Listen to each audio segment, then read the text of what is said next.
សូមជម្រាបសួរពុកម៉ែបងប្អូនពីខ្ញុំវិជ្ជាបណ្ឌិតសឿនសុធីតាថ្ងៃនេះខ្ញុំចង់និយាយអំពីបញ្ហាចុះអរម៉ូនរបស់កប៉េញទីរ៉ូអ៊ីតចំពុកម៉ែបងប្អូនមួយចំនួននៅប្រទេសខ្មែរយើងប្រហែលជាមិនទាន់ស្គាល់អ្វីទៅហៅថាកប៉េញទីរ៉ូអ៊ីតទេនេះខ្ញុំបានណែនាំប្រាប់ពីវីដេអូខាងមុខហើយពីអ្វីដែលហៅថាកប៉េញទីរ៉ូអ៊ីតវាស្ថិតនៅកន្លែងណាវាផលិតអីខ្លះអញ្ចឹងចំពោះបញ្ហាដែលមានការចុះអរម៉ូនរបស់កប៉េញទីរ៉ូអ៊ីតពុកម៉ែបងប្អូនត្រូវស្វែងរកមូលហេតុថាតើវាអាចជាមូលហេតុអីនៅក្នុងនោះមូលហេតុចុះអរម៉ូនរបស់កប៉េញទីរ៉ូអ៊ីតភាគច្រើនគឺដោយសារតែបញ្ហាជំងឺ Hashimoto ដែលវាបណ្ដាលមកពីការវាយប្រហាររបស់អង្គទីកហើយផ្សេងទៀតដែលជាមូលហេតុធ្វើឲ្យចុះអរម៉ូនរបស់កប៉េញទីរ៉ូអ៊ីតអាចដោយសារតែ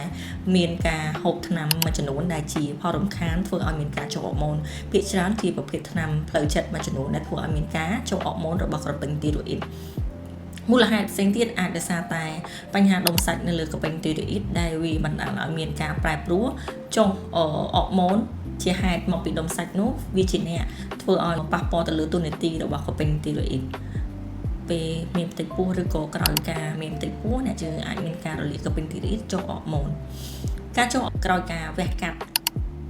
ដុំសាច់ឬក៏ក្រពេញទីរ៉ូអ៊ីតចោល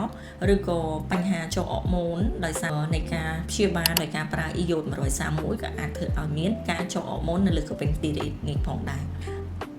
គេឃើញថាអ្នកដែលមានបញ្ហាចុះអរម៉ូនរបស់ក្រពេញទីរ៉ូអ៊ីតហ្នឹងគឺអាចរកឃើញដោយរយៈពេលយូរដោយសារតែវាកម្រឲ្យមានរោគសញ្ញាណា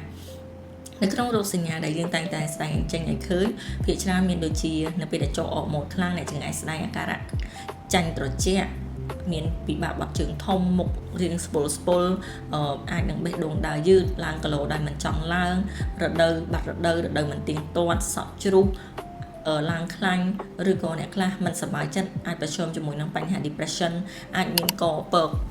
ចូលមករួមជាមួយអញ្ចឹងតើធ្វើដូចម្តេចទើបយើងអាចដឹងពីមូលហេតុដែលខ្ញុំបានរៀបរាប់អំបញ្ញមិញ